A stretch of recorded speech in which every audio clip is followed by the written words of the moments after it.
Welcome to my crypto Siam YouTube channel. আজকে আমরা ইথিরিয়ামের price prediction এবং টেকনিক্যাল অ্যানালাইজ করব। তো হ্যালো ট্রেডার্স অ্যান্ড ইনভেস্টর, আশা করি সবাই ভালো আছেন। তো ইথিরিয়ামের সর্বশেষ যে সাপোর্টটা ছিল আমার, সেটা ইথিরিয়ামের 3,200 আশেপাশে ইথিরিয়ামের একটা ভালো সাপোর্ট জোন ছিল। কিন্তু ইথিরিয়াম এই সাপোর্ট জোনকে ব্রেক ডাউন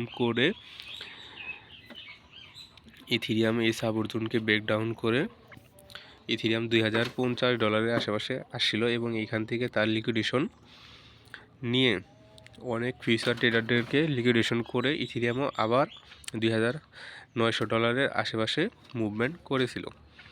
তো ইথিরিয়াম এইখানে কিছুদিন সময় নেবে, হয়তো 2 থেকে 3 দিন বা 4 দিন বা এই উইকটা ইথিরিয়াম সময় নেবে এবং এইখানে ইথিরিয়ামে একটা সিএমএ গ্যাপ আছে। এই সিএমএ গ্যাপকে পূরণ করার জন্য ইথিরিয়াম আবারও অল টাইম লো ক্রিয়েট করতে পারে।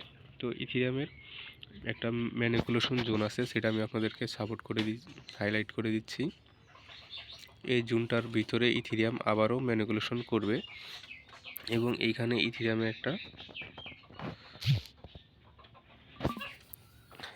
ইথিরিয়ামের একটা সিএমএ গ্যাপ আছে। এই গ্যাপটাকে ইথিরিয়াম পূরণ করার জন্য ইথিরিয়াম আবারও $2,400 আশেপাশে আসবে এবং ইথিরিয়ামের একটা রেজিস্ট্যান্স আছে, সেটাও আমি আপনাদেরকে হাইলাইট করে দিচ্ছি। ইথিরিয়ামের রেজিস্ট্যান্স হচ্ছে $2,950 আশেপাশে ইথিরিয়ামের একটা রেজিস্ট্যান্স আছে। এই জোনটাকে আমি আপনাদেরকে হাইলাইট করে দিচ্ছি। যারা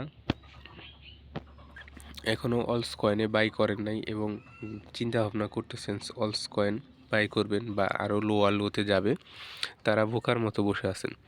তারা এখন ইচ্ছা করলে কিছু কয়েন বাই করতে পারেন এবং ইথিরিয়ামের সিএমএ গ্যাপ পূরণ করার জন্য যদি ইথিরিয়াম নিচে আসে, তো তাহলে আবারও সেখানে ইথিরিয়ামকে বাই করবেন।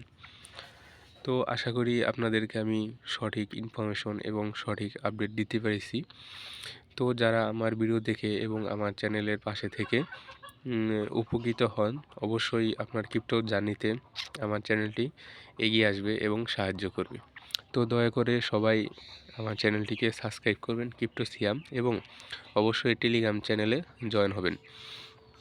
এবং আজকের আপডেট এই পর্যন্তই। সবাই ভালো থাকবেন, সুস্থ থাকবেন। আসসালামু আলাইকুম।